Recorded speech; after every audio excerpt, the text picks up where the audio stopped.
देखिए, इंटर में एडमिशन के लिए अगर आपने भी फॉर्म को अप्लाई किया हुआ है, तो आपको जो है बड़ी बदलाव के बारे में पता होगा क्योंकि पेपर के माध्यम जानकारी आई थी और उसमें कहा गया था कि अब आपका जो एडमिशन है ना, उसी स्कूल में होगा जहाँ से आपने मैट्रिक पास किया हुआ है।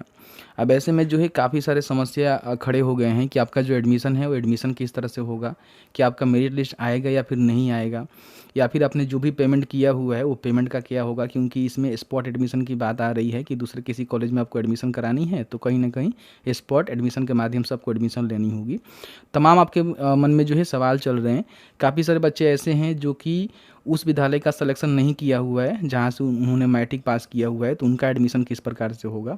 तो इस वीडियो में जो है सभी चीज़ों को हम कवर करेंगे, बताएंगे कि किस तरह से आपको इसको देखना है। सबसे पहले हम क्लियर करेंगे कि नोटिस क्या आया हुआ था और पेपर में जानकारी क्या आई थी। उसके बिहाफ पे सभी चीज़ जो है धीरे धीरे आपका क्लियर हो जाएगा, ठीक है। वीडियो में आगे बढ़ने से पहले आप सभी से छोटा सा रिक्वेस्ट है कि अभी तक आपने मेरे टेलीग्राम और व्हाट्सएप चैनल से ज्वाइन नहीं किया हुआ है, उसका लिंक हमने नीचे दिया हुआ है, जाकर ज्वाइन कर लीजिए, ठीक है। सबसे पहले हम बात कर लेते हैं कि शिक्षा विभाग के द्वारा जो नोटिस जारी किया गया है, जैसे कि डिस्प्ले पर आप देख रहे होंगे,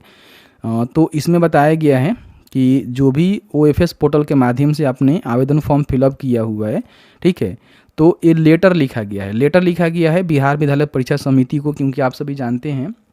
कि आपका जो भी एडमिशन प्रोसेस है बिहार विद्यालय परीक्षा समिति के द्वारा ही होगा, क्योंकि उनके अंतर्गत ही आप इंटरमीडिएट करेंगे, ठीक है। तो जो भी शिक्षा विभाग के निदेशक हैं उनके द्वारा यहाँ पे लेटर लिखा गया है कि हम आपसे कहना ये चाह रहे हैं कि जो भी एडमिशन के लिए अप्लाई किए हुए हैं उन बच्चों का विशेष ध्यान ये रहना चाहिए कि उनका जो एडमिशन है ना, उनके आसपास के जो भी कॉलेज है वहाँ पे हो। इसमें कहीं भी उन्होंने नहीं कहा हुआ है कि जहाँ से उन्होंने मैट्रिक पास किया हुआ है वहीं पे उनका एडमिशन होनी चाहिए, ऐसा नहीं बोला हुआ है। इसमें कहा गया है कि उनकी असुविधा के लिए, ठीक है, जैसे कि आप सभी जानते हैं कि बहुत सारा असुविधा आपको होता है, जैसे कि मान लीजिए आपका नंबर कम रहता है तो आपका जो मेरिट है ना कहीं दूर किसी इंटर कॉलेज में बन जाता है, जिसमें आपको जाकर एडमिशन लेनी पड़ती है, फिर आपको स्लाइड अप प्रक्रिया करके अपने आसपास के कॉलेज में आना पड़ता है। तो इससे बचने के लिए इन्होंने कहा हुआ है कि आपको जो है इस बातों का विशेष ध्यान रखना है कि जो भी बच्चे का इंटीमेशन लेटर जारी हो, यानी कि मेरिट लिस्ट जारी हो, उनके आसपास के जो भी कॉलेज है वहीं पे हो, जिसके माध्यम से वो एडमिशन कर पाएँ और उनको दूर ना जाना पड़े, ठीक है।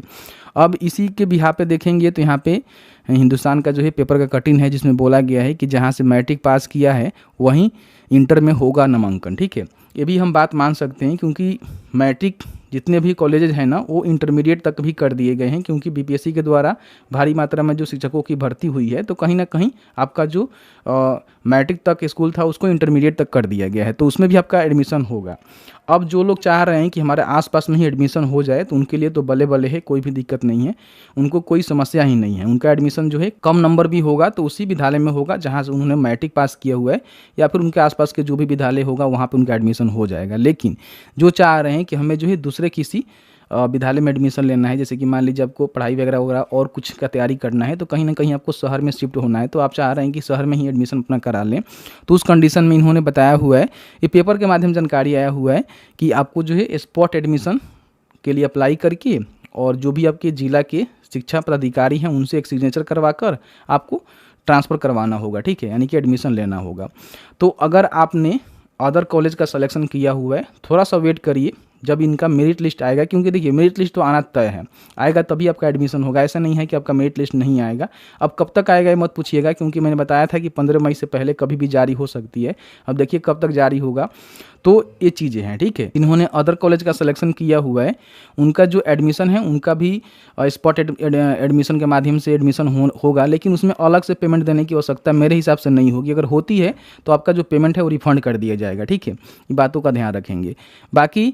बहुत ही अच्छा अपडेट है उन बच्चों के लिए जो कि अपने आसपास के जो भी 10+2 कॉलेज है वहाँ से अपना इंटरमीडिएट करना चाहते हैं, तो उनके लिए अच्छा अपडेट है, क्योंकि उनके आसपास के कॉलेज में उनका एडमिशन हो जाएगा तो कहीं ना कहीं रेगुलर क्लास भी करेंगे और उनको दूर भी नहीं जाना पड़ेगा, क्योंकि इसमें जो मेरिट बनता है आपके अंक पे ही बनता है, और अंक के हिसाब से कहीं इधर उधर आपका एडमिशन हो जाता है तो फिर आपको समस्या क्रिएट हो जाता है। तो इसी को देखते हुए लेटर लिखा गया है, इसमें कहीं भी नहीं बोला गया है कि मैट्रिक से अगर आपने जहाँ से पास किया हुआ वहीं पर आपका इंटर में एडमिशन होगा, लेकिन ये बोला गया है कि आपके आसपास के कॉलेज में आपका एडमिशन होगा, ठीक है। तो इसमें कोई बड़ी बात नहीं है, आपका मेरिट लिस्ट आएगा उसके बाद ही आपका एडमिशन होगा। उसमें आपका विशेष ध्यान ये रखा जाएगा कि जो भी आपके आसपास के कॉलेज है उसको ही उसमें जारी किया जाए, जिसके माध्यम से जाकर आपको एडमिशन लेनी पड़ेगी।